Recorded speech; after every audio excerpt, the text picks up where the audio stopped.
আসসালামু আলাইকুম। আশা করছি সবাই ভালো আছেন। আজকে আমি শেয়ার করব চিংড়ি মাছ দিয়ে ঢেঁড়স এবং আলু দিয়ে কিভাবে করে রান্না করেছি আমি সেই পুরো রেসিপিটা শেয়ার করব। রেসিপিটা খুবই সহজ আর স্বাদে অসাধারণ। চলুন তাহলে শুরু করা যাক। প্রথমে এখানে ঢেঁড়স কেটে নিয়েছি। প্রথমত ঢেঁড়সের ২ মাথা থেকে কেটে নিয়েছি, এরপরে ধুয়ে তারপরে ছোট, ছোট টুকরো করে কেটে নেব। আর সঙ্গে ২ টা আলু নিয়েছি ছিলে। আলু ২ টা কিন্তু ছোট, ছোট। এরপরে এই যে ছোট, ছোট টুকরো করে কেটে নিয়েছি। দেখাই যাচ্ছে আমি কিভাবে করে ঢেঁড়স, আলু কেটে নিয়েছি। আর এইদিকে ছোট চিংড়ি বেছে তারপর বেটে নিয়েছি। আমি কিন্তু আজকে ঢেঁড়স রান্না করব চিংড়ি বাটা দিয়ে। চিংড়ি মাছ ছোট হওয়াতে আমি চিংড়িগুলোকে বেটে তারপরে ব্যবহার করছি। এরপরে এখানে ফ্রাই প্যানে তেলে পেঁয়াজ ভেজে নিচ্ছি। পেঁয়াজটা যখন একটু ভালোভাবে ভাজা হয়ে যাবে তারপর এখানে আমি যে চিংড়িটাকে বেটে রেখেছিলাম সে চিংড়ি দিয়ে দিব এখানে। দিয়ে তারপরে একটু ভালোভাবে নাড়াচাড়া করে নিচ্ছি। এরপরে বাকি যা মশলা আছে সব মশলা আমি একে একে দিয়ে দিব। প্রথমে এখানে আমি দিয়ে দিচ্ছি সামান্য পরিমাণ পানি, যেহেতু আগে আমি চিংড়ি মাছটা দিয়ে দিয়েছি। এরপরে এখানে পরিমাণ মতো লবণ দিয়ে দিচ্ছি। এরপর এখানে দিয়ে দিচ্ছি শুকনো মরিচ বাটা ২ চা চামচ। এরপরে দিয়ে দিচ্ছি এখানে আমি আদা রসুন বাটা ১/২ চা চামচ পরিমাণ। সব মশলা আমি দিয়ে দিয়েছি।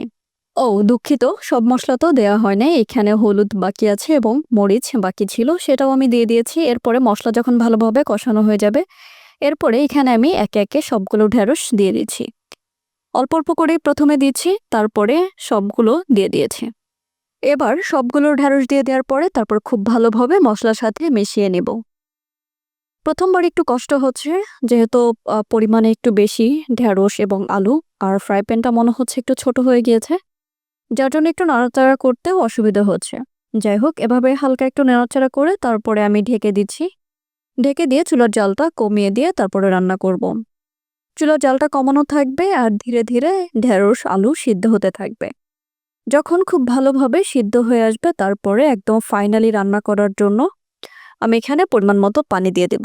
দেখাই যাচ্ছে আমি কিন্তু এখনো পর্যন্ত পানি দেইনি রান্না করার জন্য। এই পানিটা কিন্তু ঢেঁড়স থেকে উঠেছে। এরপরে এই যে একটু নাড়াচাড়া করে পুরোপুরি রান্নার জন্য আমি সামান্য পরিমাণ পানি দিয়ে দিচ্ছি। দেখাই যাচ্ছে আমি কতটুকু পরিমাণ পানি দিয়েছি।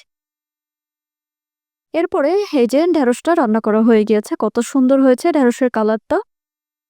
এই ছিল আজকে আমার ঢেঁড়স, আলু এবং চিংড়ি মাছের রেসিপি।